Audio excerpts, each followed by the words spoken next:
Hello guys, welcome back to my channel. आज मैं आप लोगों के साथ शेयर करने वाली हूँ अपनी GK GS strategy video. Basically मैं अपने सोर्सेज शेयर करूँगी कि मैंने कहाँ से अपने हैंड रिटन नोट्स बनाए थे जीके जीएस के लिए, क्योंकि मैं हैंड रिटन नोट्स से ही पढ़ा करती थी, बार बार उनको रिवाइज़ करती थी। आप लोगों को अपनी जीके जीएस को जो है वो क्लासीफाई करना पड़ेगा, अलग अलग चीज़ों में डिवाइड करना पड़ेगा। सबसे पहले स्टैटिक जीके को हम अलग रखते हैं, करंट अफेयर्स को अलग रखते हैं। बेसिक डिवीजन तो इतनी ही होती है, लेकिन स्टैटिक जीके के अंदर भी बहुत ज़्यादा डिवीजन करनी पड़ती है हमें, क्योंकि हम जो है basically history, geography, polity, eco को अलग से डिवाइड करते हैं। उसके अलावा बायो, केमिस्ट्री, फिजिक्स को अलग से डिवाइड करते हैं। उसके अलावा भी स्टैटिक जीके में पढ़ने के बहुत सारे टॉपिक्स होते हैं जो कि स्पोर्ट्स से रिलेटेड होते हैं। Books, authors, awards, games, music, dance, about R India, about our country, उससे सारी चीज़ें रिलेटेड, टेम्पल्स ऑफ इंडिया और बहुत सारे छोटे छोटे टॉपिक्स जो हमें कवर करने होते हैं। और इसके अलावा अब एक बहुत बड़ा प्रेशर बन चुका है बच्चों के ऊपर कि उन्हें कंप्यूटर भी अच्छे से करनी है, क्योंकि पिछली बार जो मेंस में हुआ है उसके बाद बच्चे सबसे ज़्यादा लगता है कंप्यूटर से ही डरने वाले हैं मेंस में। तो धीरे धीरे एक एक चीज़ की बात करूँगी। सबसे पहले अगर बात करूँ हिस्ट्री की, तो हिस्ट्री मैंने करी थी एफआरपी, या तो आप कर सकते हो free revision batch of Parmar SSC. मैं आपको सिर्फ वो वाली प्लेलिस्ट बताऊंगी, यहाँ पे शेयर करूँगी और डिस्क्रिप्शन में भी उसी प्लेलिस्ट का लिंक दूंगी कि आपको कौन सी वाली प्लेलिस्ट से बेसिकली पढ़ना है, क्योंकि सब कुछ नहीं पढ़ना। बहुत सारी चीज़ें हैं, निट्टो सीरीज़ हैं, पीवाईक्यू सीरीज़ हैं और बहुत सारी चीज़ें जो उनके चैनल पे हैं, जिसकी बहुत सारी हाइप थी पिछले साल। मैंने कुछ चीज़ें ट्राई करके देखी थी, लेकिन मुझे नहीं लगा कि उससे बहुत। के अलावा अगर मैं बात करूँ कि हिस्ट्री में अगर आप एफआरबी बैचेस से नहीं पढ़ना चाहते, तो वरुण अवस्थी सर हिस्ट्री और पॉलिटी दोनों बहुत अच्छी पढ़ाते हैं, तो मैंने पहले उनसे भी पढ़ा था। वरुण अवस्थी सर के जो भी बैच अवेलेबल था फ्री में, जो भी यूट्यूब पे कंटेंट अवेलेबल था, मैंने उससे भी पढ़ा था। और सर भी बहुत अच्छा पढ़ाते हैं और काफ़ी अच्छा टू द पॉइंट नोट्स भी बनवाते हैं। आपने जिस भी यूट्यूब पे जाके पढ़ना है, जिसके भी चैनल से, आपको नोट्स अपने बनाने पड़ेंगे। और हैंड रिटन नोट्स बनाओ, वो उससे बेस्ट कुछ भी नहीं है, क्योंकि आप बार बार किसी की यूट्यूब पे जाके उसकी वीडियो नहीं देख सकते। तो आपके पास अगर अपने नोट्स होंगे, आप एक बार बना लोगे, उसके बाद उसी को रिवाइज करते रहोगे।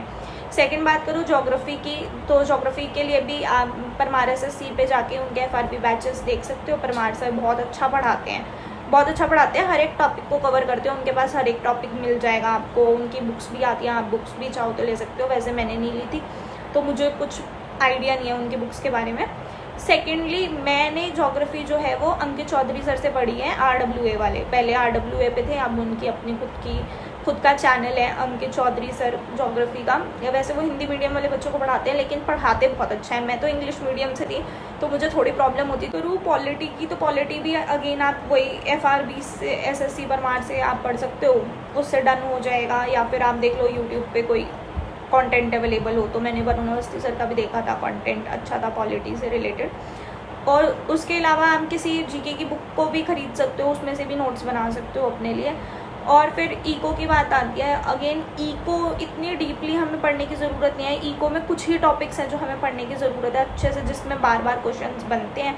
मुझे लगता है मैंने तो बहुत ज़्यादा पढ़ ली थी। मैंने माइक्रो भी पढ़ ली थी, मैक्रो भी पढ़ ली थी, और उसके बाद गवर्नमेंट पॉलिसीज़ और ये सारी चीज़ें पढ़ी थी। तो माइक्रो मैक्रो इतनी आती नहीं है, तो इतना पढ़ने की ज़रूरत नहीं है। कि केमिस्ट्री, बायो, फिजिक्स ये कैसे पढ़नी है, तो अगेन ये भी मैंने एफआरबी एसएससी परमार एसएससी से ही पढ़ी थी। उसके अलावा मैंने उसके नोट्स प्रिंट करवाए थे, बेसिकली अड्डा 24/7 पे नोट्स आ रहे थे पूरे, तो मैंने इस तरीके से नोट्स प्रिंट करवाए थे अपने लिए, केमिस्ट्री के, फिज़िक्स के। बायो तो बहुत ज़्यादा थी, तो बायो तो नहीं करवाए मैंने, लेकिन इस तरीके से इन दोनों चीज़ों के मैंने नोट्स फिज़िक्स और केमिस्ट्री के निकलवाए थे प्रिंट।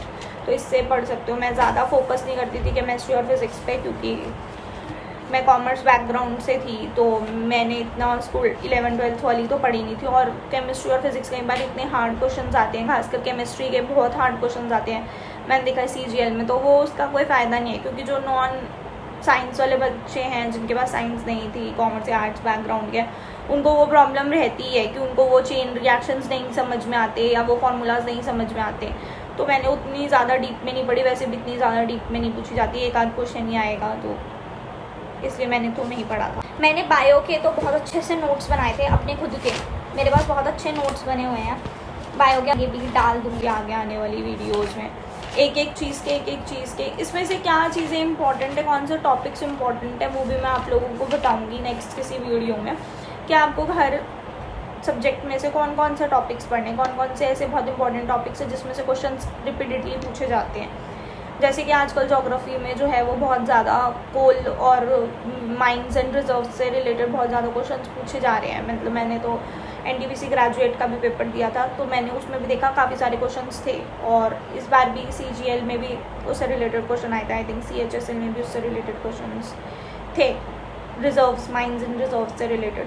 तो वो इम्पॉर्टेंट टॉपिक बन गया आजकल ज्योग्राफी का। और उसके अलावा वर्ल्ड ज्योग्राफी से कुछ नहीं आ रहा, फिजिकल ज्योग्राफी से इतना कुछ नहीं पूछा जा रहा, तो उसका कोई बेनिफिट नहीं है करने का।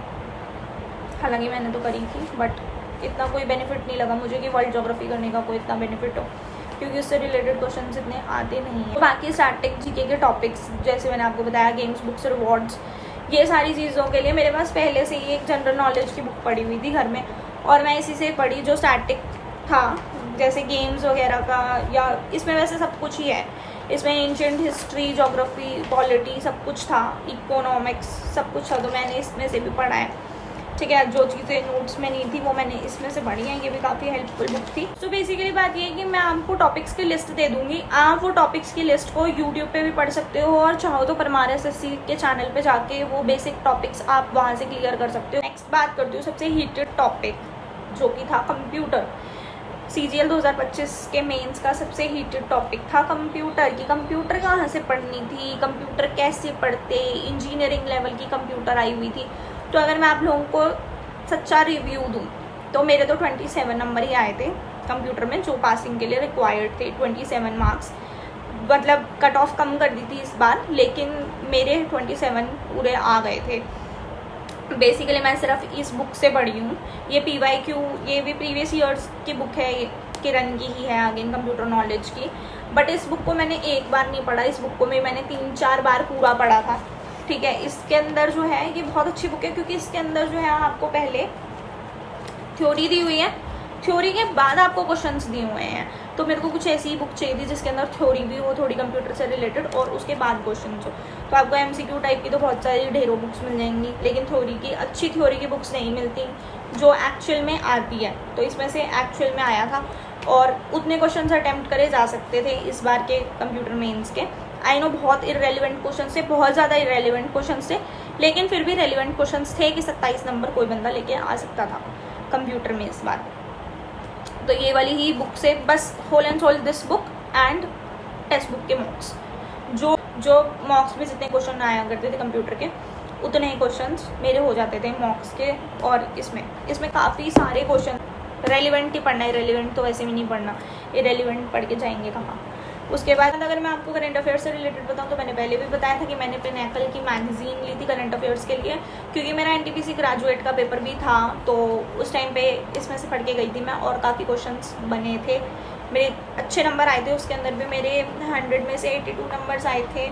फ्री में पढ़ना चाहते तो डिजिटल नोट्स ले सकते हो 24/7, अंडर 24/7 के डिजिटल नोट्स से मैंने करंट अफेयर्स पढ़ी थी बहुत अच्छे से। लाइक PDF डाउनलोड करो, उसके बाद उसको रीड करना है डेली।